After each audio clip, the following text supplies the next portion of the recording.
Let's talk about looking at popular threat reports. So, have you ever been told that there are threat reports that you can go look at that are put out by different companies?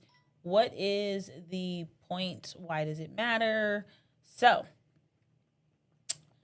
one of them that I always check out because I really love the way that they lay it out is the Verizon Data Breach Investigation Report. They call it the DBIR. Learned about that in grad school. But this is almost, is it fair to say this is kind of like an industry standard? Everybody really cites it, is what I'm saying. But it breaks down real breach data across different industries. It looks at different attacker motivations, common techniques, timelines, all of that good stuff.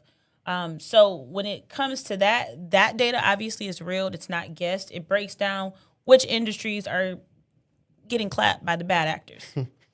Now, you also have CrowdStrike that has a global threat report as well.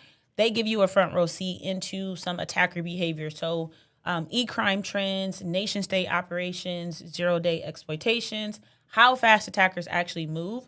So that report is really telling you who's moving fast. Is it Russia, China, Iran, whoever it is? Mandiant has the M-Trends report, which is the incident response GOAT, if we think about it that way. Their report tells you exactly what's happening when companies call 911 because they're already breached. So this is what companies kind of don't want to admit publicly. So they break down the dwell time, so how long attackers live in your system, and it shows what the incident response team sees after the breach. IBM also has a cost of data breach report, which is just straight money talk. So it tells companies how much breaches actually cost, how much they lost in business, the recovery, post-incident response, ransom, legal fees, all of that.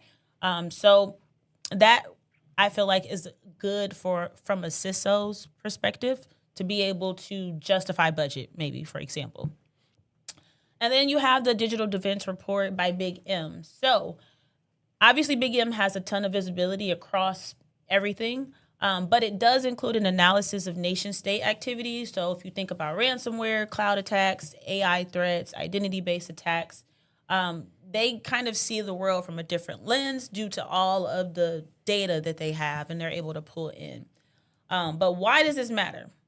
Because you should be looking at these type of things, right? These are things that you can cite in your interviews. These are things that you can share with your teammates. These are things that you can read and digest and understand so you actually understand what's going on in the industry.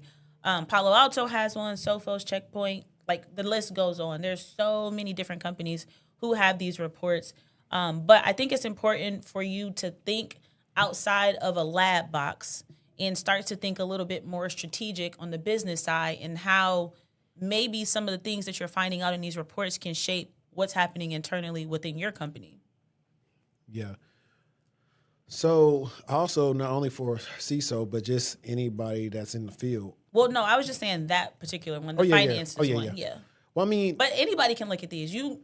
Any level, anyone. Yeah. And you can look at the threat reports because you could probably try to go replicate them in your own lab and understand about those things. And those threat reports will also tell you about certain industries and the trends and what they see there. So if you are interviewing at a certain company that's in a certain industry, go research some of these things because they ask you about that. Or you can flip the scripts on them and say, hey, how are you guys preparing? Well, I was researching and I saw that such and such attack has been going hard in the finance industry. How you guys have been prepared to mitigate against that? And just go over there. And these are things that's going to set you apart because, hey, you prepped for this interview. These would be questions you ask like in a town hall or you have these different calls where you're talking to the threat intel team.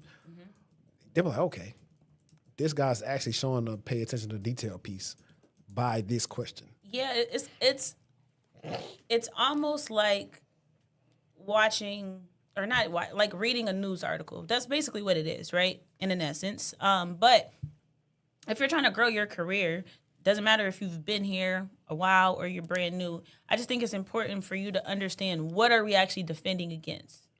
And it doesn't even read something that's outside of your industry. Expand your mindset a little bit more so you're not super siloed in that if you do want to transfer to another industry, you kind of understand some of the threats that they're facing and some of the things that are going on. So yeah, I just thought that was important to highlight because a lot of people don't talk about those. People just look at this breach happened, this is what happened. They don't really understand the full nature. No, for sure. And if I'm gonna be honest, and I forgot what I was thinking about. Let me see, it might come back to me. The full nature. So I'll go to what you're talking about.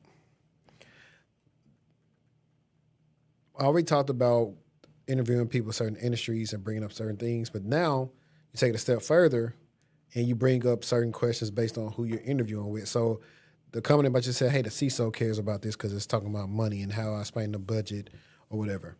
You take that and they say you interviewing with Ask the director, question at the end. Yeah. whatever. How are you guys allocating to this? Because I'm seeing it cost this much. What are you doing? Do we have automations in play?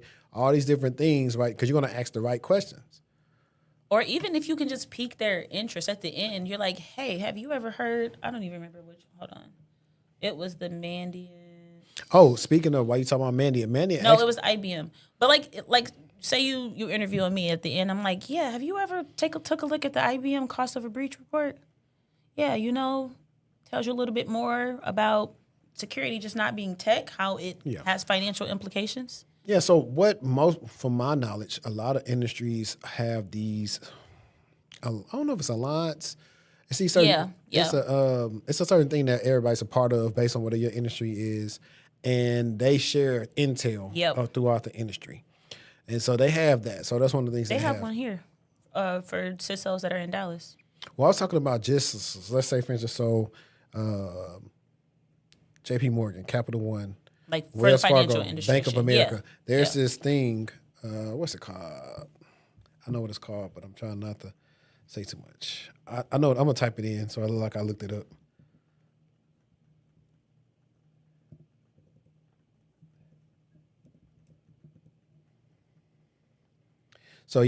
So for financial industry, it's Financial Services Information Sharing and Analysis Center, which is called FSISAC. And they share stuff. If they're seeing Is this like a site or a group, a meeting, lunch? I can read about what it do. So FSISAC is the member-driven, not-for-profit organization that advances cybersecurity and resilience in the global financial system, protecting financial institutions and the individuals they serve. Our real-time information sharing network amplifies the intelligence, knowledge, and practices of its members for the financial sector's collective security and defense. So anybody that's in finance, they are in this thing and they're sharing stuff. They're not sharing pertinent stuff about their environment, but exactly. But they're still sharing maybe some threats that they're seeing. Yeah. Exactly. Yep. So that's what I was talking about earlier. But that, and you were talking about Mandiant. Mandiant actually has a channel on Google where they actually talk about threats. You can just listen to stuff like that in the morning, or you listen to us. Change your routine up. Read an article in the morning from one of these that we just talked about. Put the pod on in the morning.